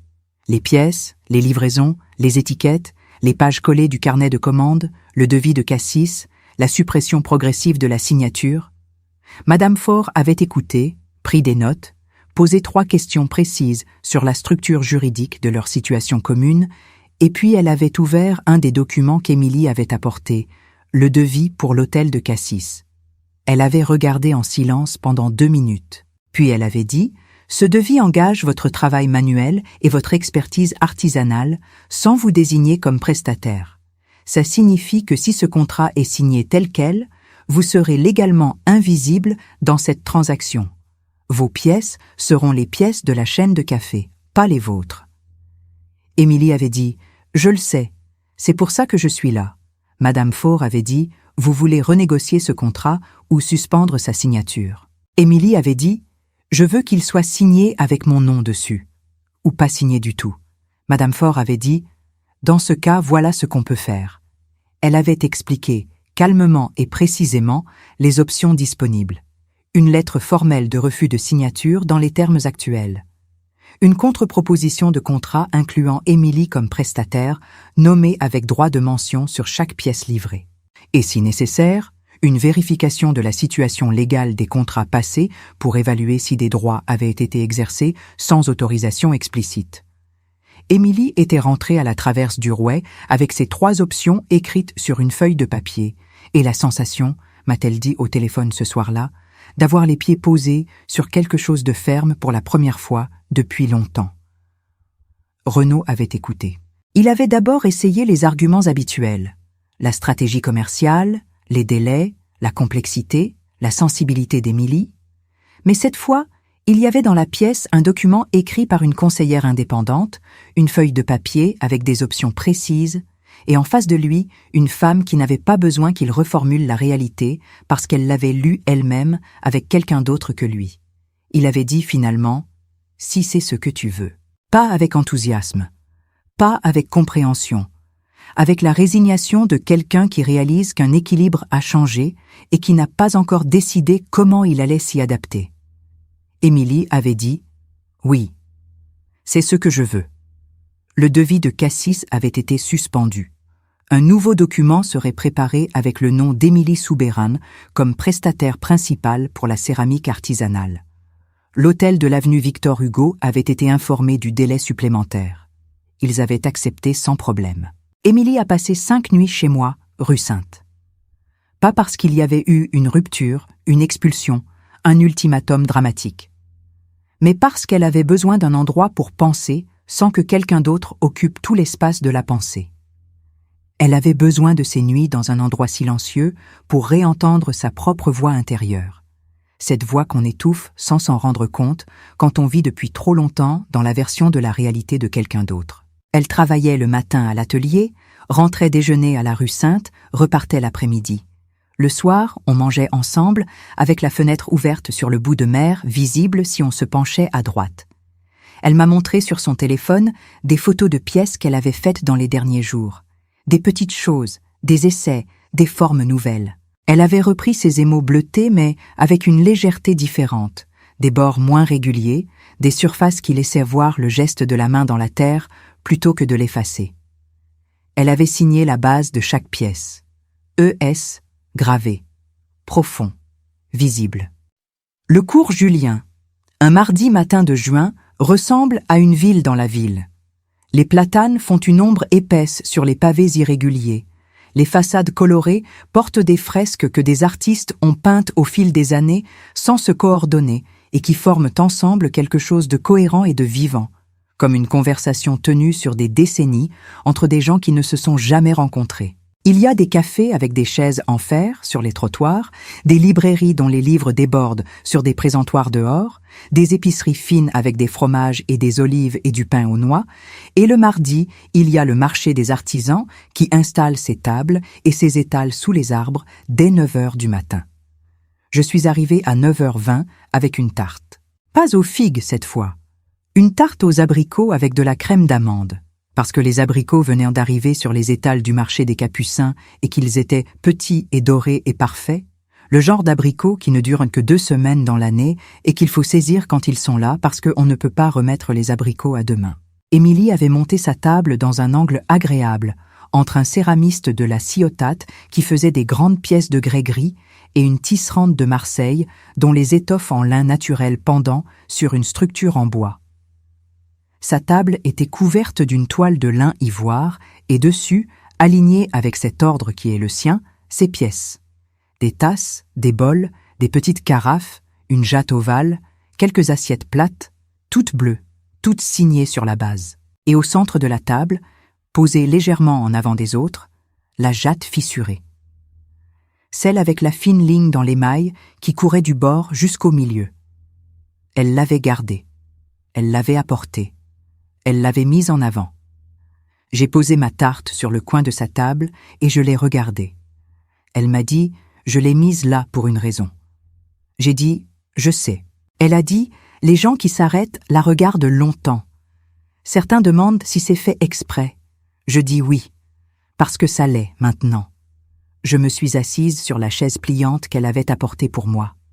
Cette chaise, j'ai compris plus tard qu'elle l'avait apportée depuis le début du matin, qu'elle l'avait chargée dans sa voiture avec sa table et ses cartons de pièces en sachant que je viendrais, qu'elle avait prévu de me garder une place. Ce détail-là, cette chaise pliante sur le cours Julien, m'a ému plus que beaucoup d'autres choses de cette période. La matinée s'est passée doucement. Les gens s'arrêtaient, regardaient, touchaient les pièces du bout des doigts avec cette hésitation respectueuse qu'on a devant les objets faits à la main, comme si on sentait dans leur surface la présence de quelqu'un. Une femme d'environ 40 ans a pris la jatte fissurée et l'a regardée longuement par en dessous. Elle a vu les initiales. Elle a dit « C'est vous qui faites ça ?» Émilie a dit oui. La femme a dit « Je cherchais des pièces pour mon restaurant depuis des mois. Je voulais quelque chose qui ressemble à quelqu'un, pas à un catalogue. » Elle a acheté 6 bols et commandé une série de 20 assiettes. Elle a demandé « Est-ce que votre nom sera marqué dessus ?» Émilie a dit « Sur chaque pièce, sur la base. » Gravé avant la dernière cuisson. La femme a souri et elle a dit « Parfait. Je veux que mes clients sachent qu'ils mangent dans des assiettes faites par quelqu'un. » Je regardais ma fille répondre à cette femme et j'essayais de mémoriser ce moment avec toute la précision possible. La lumière filtrée par les platanes qui faisaient des taches dorées sur la toile de lin ivoire, l'odeur du café des terrasses mêlée à l'odeur de la terre des pièces, le son des voix du marché autour de nous, et Émilie debout derrière sa table avec ce calme nouveau qu'elle avait, ce calme qui n'était pas la résignation d'avant, mais quelque chose de différent, quelque chose de posé et de stable, le calme de quelqu'un qui sait ce qu'elle fait et pourquoi elle le fait. Si vous êtes encore avec moi, si vous êtes arrivé jusqu'ici dans cette histoire, je veux d'abord vous remercier. Du fond de cette vieille femme assise sur une chaise pliante sous les platanes du cours Julien. Je vous remercie. Parce que raconter quelque chose de vrai à voix haute, c'est différent de le garder dans sa tête. Ça demande des gens pour l'écouter. Et vous avez écouté. Alors, avant de finir, faites-moi une dernière faveur. Dites-moi dans les commentaires d'où vous m'avez écouté. Quelle ville, quel quartier, quelle heure il est chez vous en ce moment. Laissez un j'aime si cette histoire vous a touché là où vous ne vous y attendiez pas. Abonnez-vous si vous ne l'avez pas encore fait, parce qu'une nouvelle histoire arrive ici chaque jour, et la prochaine sera peut-être celle qui vous concerne directement.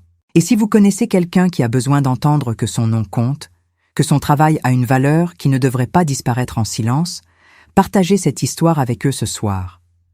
Maintenant, laissez-moi vous dire comment tout ça s'est terminé. Ou plutôt, comment tout ça a commencé. Noémie est venue nous rejoindre vers 11 heures. Elle avait son café dans une main et son téléphone dans l'autre, et elle s'est assise sur le rebord d'une jardinière pas loin de nous, comme quelqu'un qui est venu voir quelque chose d'important se passer. Elle regardait sa mère avec cette expression que j'avais appris à reconnaître au fil des semaines, pas de la fierté au sens spectaculaire, mais quelque chose de plus profond, le soulagement d'une fille adulte qui a vu sa mère se perdre et qui la regarde se retrouver. Nous avions parlé toutes les deux, Noémie et moi, quelques jours plus tôt. Elle m'avait dit quelque chose que je portais encore. Elle m'avait dit « Mamie, j'ai compris ce qui s'était passé le soir où tu es arrivée avec ta tarte.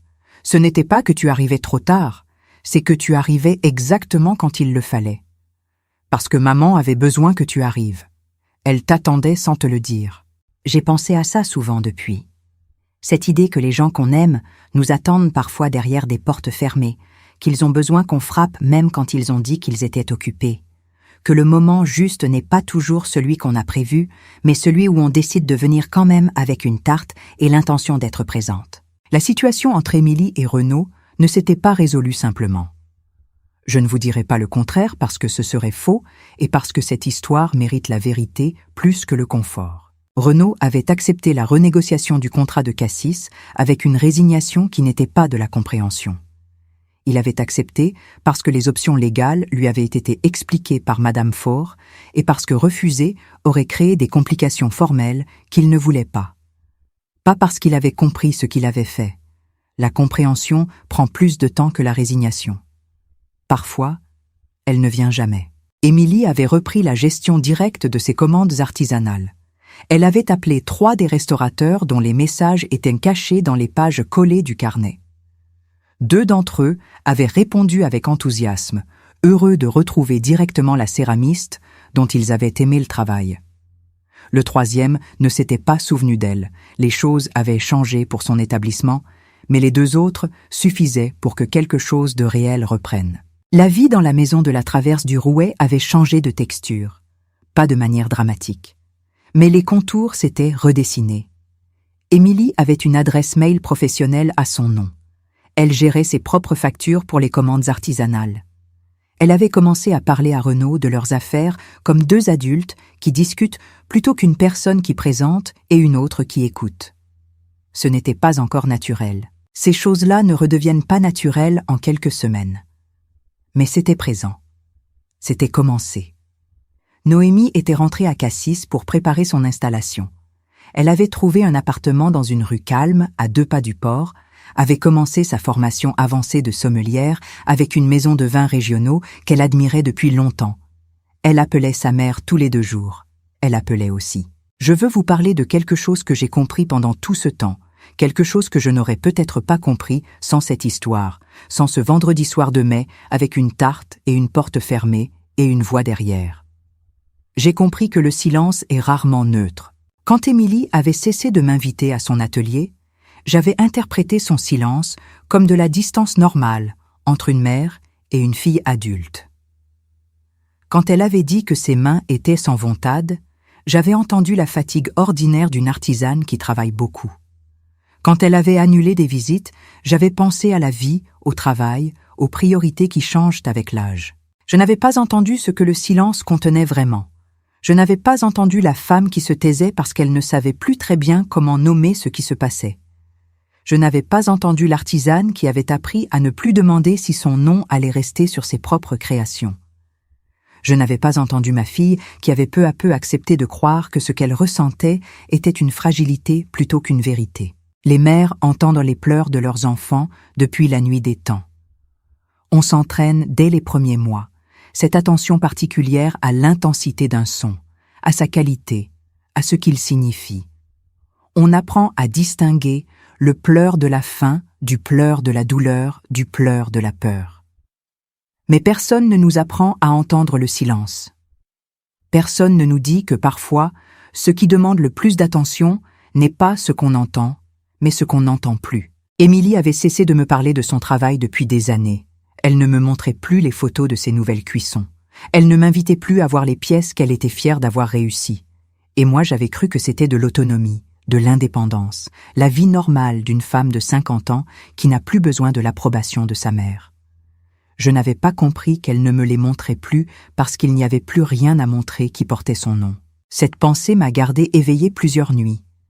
La pensée que la disparition du partage n'était pas le signe d'une autonomie gagnée, mais d'une identité perdue. Que quand quelqu'un cesse de vous montrer ce qu'il crée, c'est parfois parce qu'il ne sait plus si ce qu'il crée lui appartient. Je me suis demandé combien de fois dans ma vie j'avais mal interprété le silence de quelqu'un que j'aimais. Je me suis demandé combien de fois j'avais moi-même gardé le silence quand j'aurais dû parler. Dans quel silence j'avais laissé des choses importantes se passer sans les nommer. Ces questions n'ont pas de réponse simple, mais les poser est déjà quelque chose. Commencer à les poser change la façon dont on écoute les gens qu'on aime. On fait un peu moins attention à ce qu'ils disent et un peu plus attention à ce qu'ils ont cessé de dire. Par un matin de juillet, environ 6 semaines après cette soirée à la traverse du Rouet, Émilie m'a appelé tôt. Elle m'a dit qu'elle avait passé la nuit à tourner une pièce, pas pour une commande, juste pour elle, parce qu'elle en avait eu envie et qu'elle était restée dans l'atelier jusqu'à 2 heures du matin avec le four qui ronronnait et la radio qui jouait quelque chose de lent et que c'était la première fois depuis très longtemps qu'elle avait perdu le fil du temps en travaillant. Elle m'a dit « Maman, j'avais oublié que ça faisait ça, qu'on pouvait perdre le temps, que les heures pouvaient passer sans qu'on les compte parce qu'on est complètement quelque part. » J'ai dit « Comment est la pièce ?» Elle a dit « Elle penche un peu d'un côté. L'émail n'est pas tout à fait uniforme. » J'ai dit « Garde-la. » Elle a ri. Vraiment ri. Le rire que je connaissais depuis qu'elle était petite et qui n'avait pas changé, ce rire un peu court qui se termine sur une note haute. Le rire de quelqu'un qui trouve quelque chose sincèrement drôle plutôt que poli. Ce rire-là a été l'un des plus beaux sons de mon été. Je veux vous parler de la jatte fissurée, encore une fois, parce qu'elle est restée dans mon esprit depuis ce soir-là, comme une image qui ne part pas. Émilie m'avait expliqué comment elle s'était fissurée. C'était une grande commande pour un des cafés de Renault, une jatte qui devait être parfaite, sans défaut, sans marque, avec les dimensions exactes qu'il avait spécifiées. Elle avait travaillé cette pièce avec soin pendant plusieurs jours. La cuisson s'était bien passée. Et en sortant du four, en passant du chaud au froid, l'émail avait craqué. Pas la terre, pas la structure, juste l'émail, cette couche de surface qu'on met pour que la pièce soit belle et résistante et imperméable. Elle avait voulu la mettre de côté parce qu'elle ne correspondait plus aux spécifications. Mais elle n'avait pas pu se résoudre à la casser. Elle l'avait gardée dans l'atelier. Puis, chez elle. Puis sur la table ce soir-là. Elle m'avait dit « Je sais pas pourquoi je l'ai gardée. Je crois que j'aimais que la fissure soit visible, que la pièce soit honnête sur ce qu'elle avait traversé. Une pièce qui est honnête sur ce qu'elle a traversé. » J'ai retourné cette phrase dans ma tête pendant des semaines.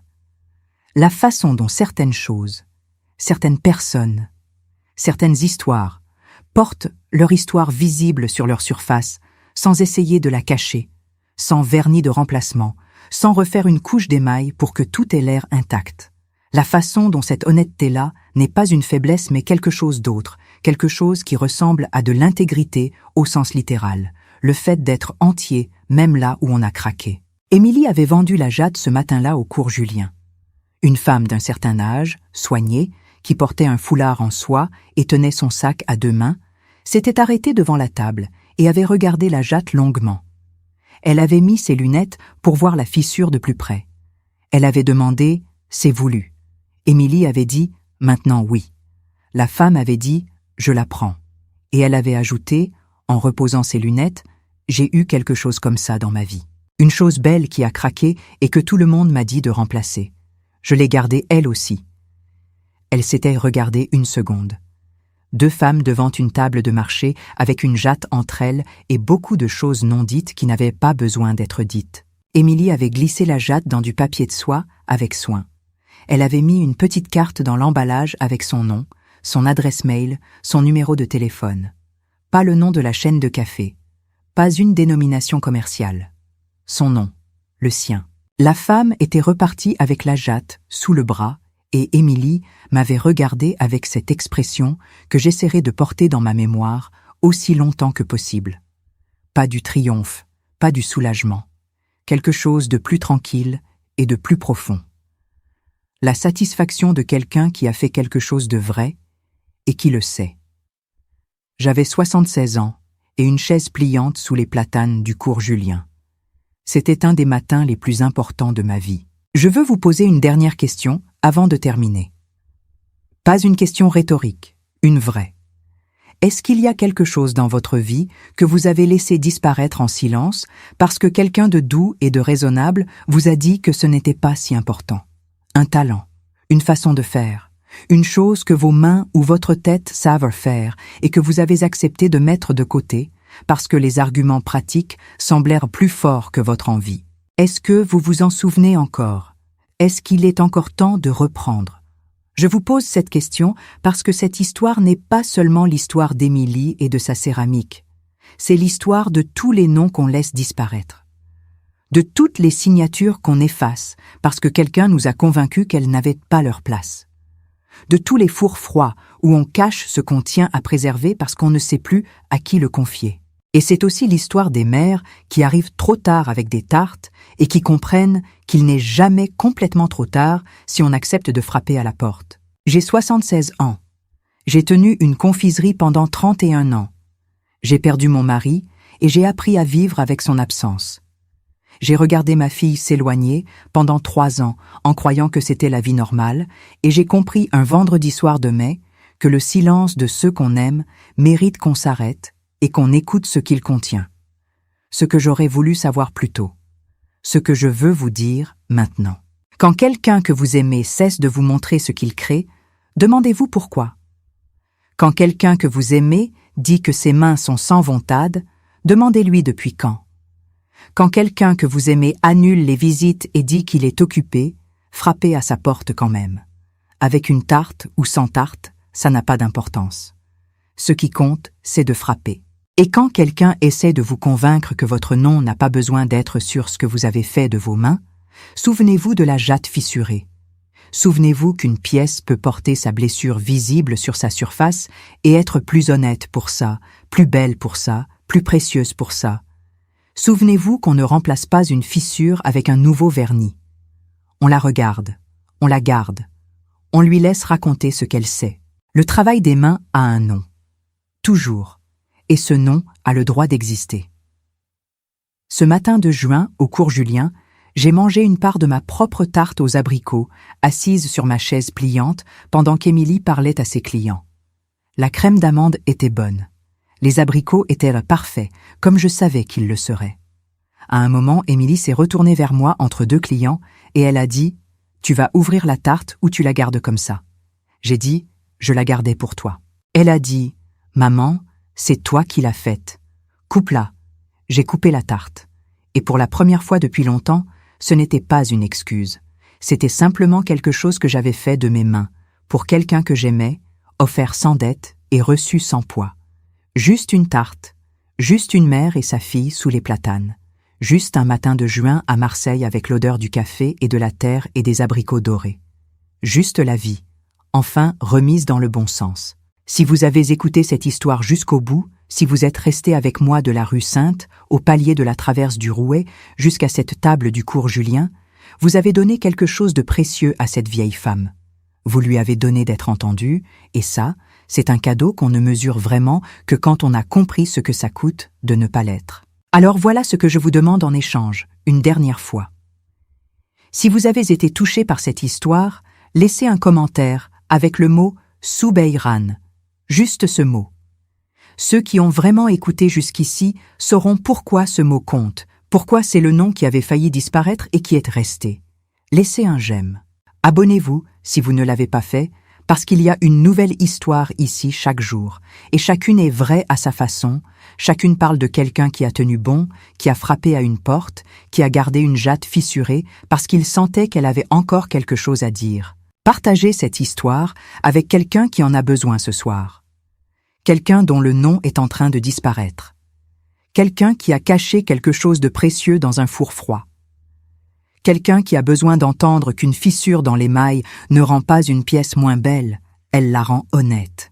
Dites-moi d'où vous m'avez écouté. Quelle ville? Quelle heure? Je lis chaque commentaire. Je les lis parce que vous existez là-dedans, dans ces mots que vous laissez, et que votre existence compte. Ce jour-là, je suis venue apporter une tarte en pensant que ma fille avait besoin de douceur. Noémie a couru pieds nus m'ouvrir le portail et elle m'a montré qu'Émilie avait besoin de quelque chose de bien plus difficile à donner. Elle avait besoin que quelqu'un l'empêche de laisser son nom disparaître en silence. Et moi, j'ai pleuré pendant des jours, parce que j'avais compris qu'une mère peut passer toute une vie à nourrir sa fille et mettre trop longtemps à voir qu'elle mourait de faim de reconnaissance. Prenez soin de vos noms. Prenez soin des noms de ceux que vous aimez. Ne laissez personne vous convaincre que votre signature est un détail superflu sur ce que vos mains ont créé. Et si vous voyez le nom de quelqu'un que vous aimez commencer à disparaître, frappez à sa porte, même si elle est fermée. Surtout si elle est fermée. Du cœur de cette vieille femme au vôtre, depuis Marseille, depuis la lumière du cours Julien un matin de juin, depuis la table où ma fille a signé chaque pièce de ses initiales gravées au burin avant la dernière cuisson. Merci. Prenez soin les uns des autres là-bas.